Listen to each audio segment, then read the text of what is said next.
Halo, assalamualaikum warahmatullahi wabarakatuh. Gimana kabar pemirsa semua? Mudah-mudahan hari ini dalam keadaan sehat. Amin ya rabbal alamin.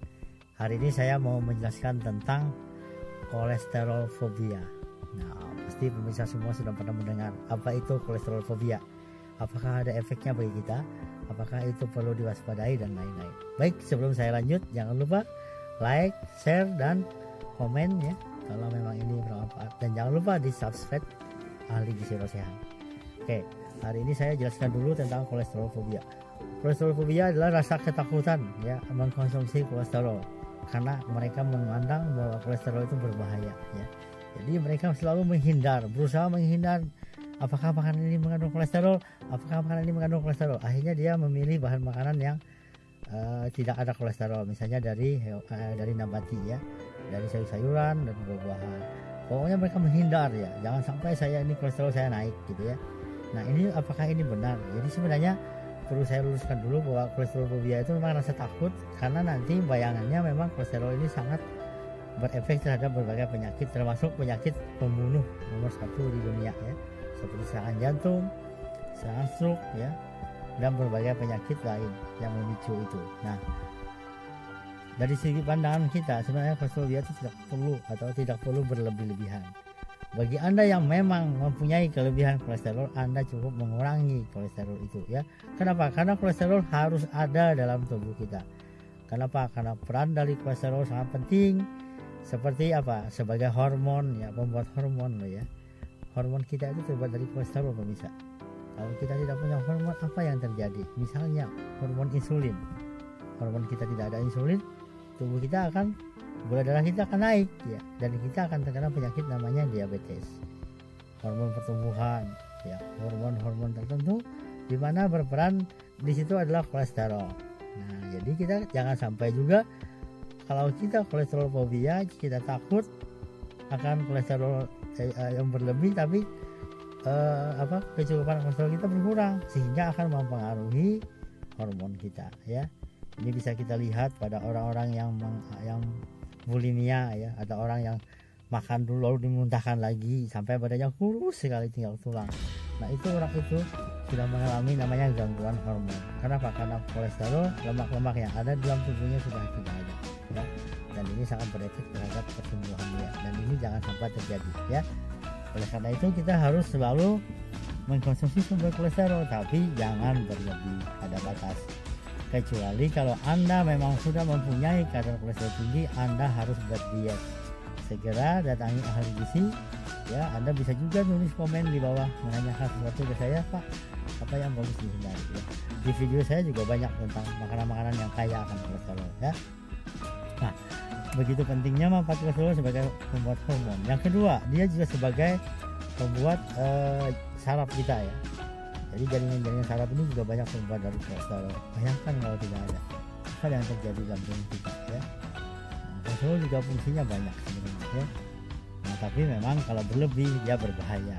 Pertama, dia berada di daerah pembuluh darah, dia menempel sehingga menjadi penyempitan pembuluh darah yang kita kenal dengan arteriosklerosis.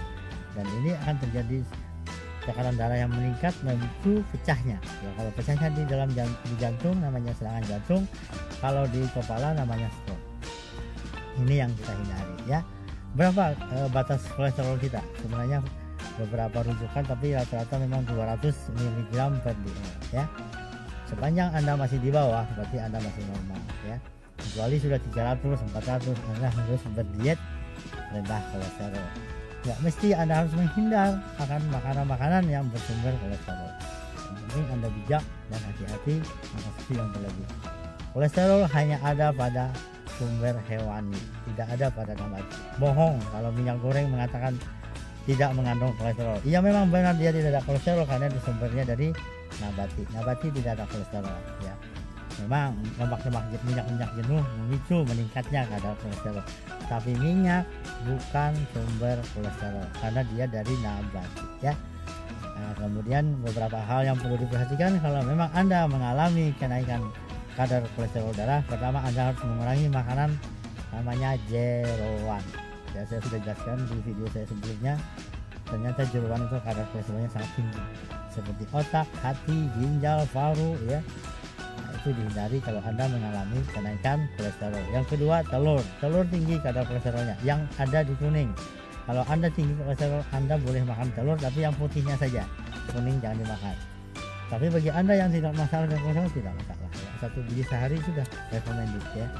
Berikutnya adalah bahan makanan dari daging yang berlemak. Jadi kalau Anda kolesterol tinggi, Anda pilih daging-daging yang lemaknya sedikit ya. Hindari misalnya makan sup buntut ya, sup tulangan itu hindari karena kadar kolesterolnya tinggi. Berikutnya adalah pada bahan makanan yang diawetkan, misalnya cornet ya. Bahan-bahan yang dari sumber daging yang diawetkan itu dihindari ya. Kemudian kurangi mengkonsumsi minyak jenuh ya, goreng-gorengan itu dikurangi. Lebih bagus Anda mengkonsumsi sayur-sayuran yang tidak digoreng, misalnya masaknya pakai air ya, atau makanan itu dipepes tidak digoreng. Itu lebih bagus mengurangi lemak jenuhnya, karena tadi saya udah bilang lemak jenuh memicu kenaikan kolesterol. Nah, ada beberapa macam jenis kolesterol. Kolesterol ada 2 pemirsa, ada kolesterol baik, ada kolesterol jahat. Yang jahat adalah seperti LDL, low density lipoprotein, VLDL, very low density lipoprotein. Nah, yang baik adalah HDL, high density lipoprotein. Kenapa? Justru HDL ini yang membantu membuang kolesterol jahat, karena densitasnya, kecepatannya sangat cepat membuang, sehingga membuang malaikat yang ada di pembuluh darah itu tidak terbentuk. Oleh karena itu kita dianjurkan mengkonsumsi HDL yang banyak. HDL banyak terdapat pada minyak ikan ya, minyak tumbuh-tumbuhan, minyak ikan terutama ya. Jadi itu kandungan omega 3 lebih banyak ya. Karena itu kita lebih bagus mengkonsumsi minyak ikan ya. Kenapa? Karena dia membantu membuang kolesterol jahat. Nah, begitu banyak manfaat dari kolesterol, jangan sampai kita takut mengkonsumsi kolesterol. Anda tidak perlu kolesterol fobia ya. Sepanjang kolesterol Anda bagus, tidak masalah. Yang penting Anda menjaga pola makan ya. Selalu mengkonsumsi buah 4 porsi sehari, pagi, siang, sore, dan malam. Mengkonsumsi sayur 3 porsi sehari, pagi, siang, dan sore.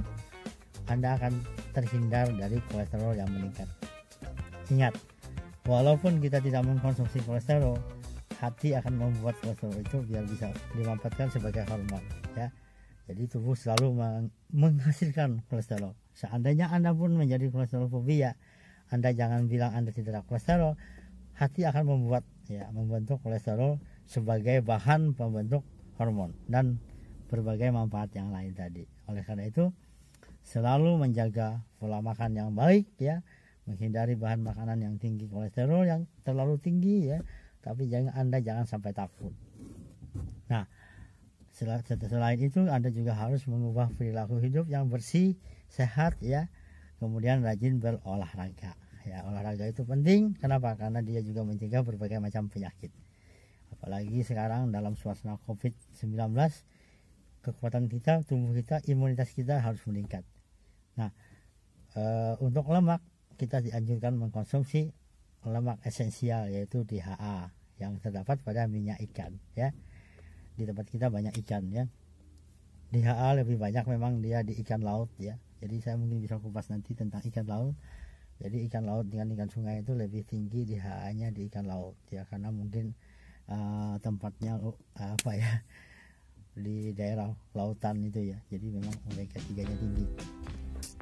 Kemudian juga kita harus selalu memperbanyak mengkonsumsi air putih ya pemirsa, dan selalu mengkonsumsi bahan makanan yang bisa meningkatkan kekebalan ya. Saat COVID-19 ini kita harus kuat, kita harus lawan corona. Kita tidak tahu di tubuh kita ini ada apa tidak corona, tapi kita selalu mengkonsumsi yang saya anjurkan seperti biasa, konsumsi probiotik, minum susu, konsumsi buah ya yang antioksidan ya, dan beberapa makanan yang lain ya.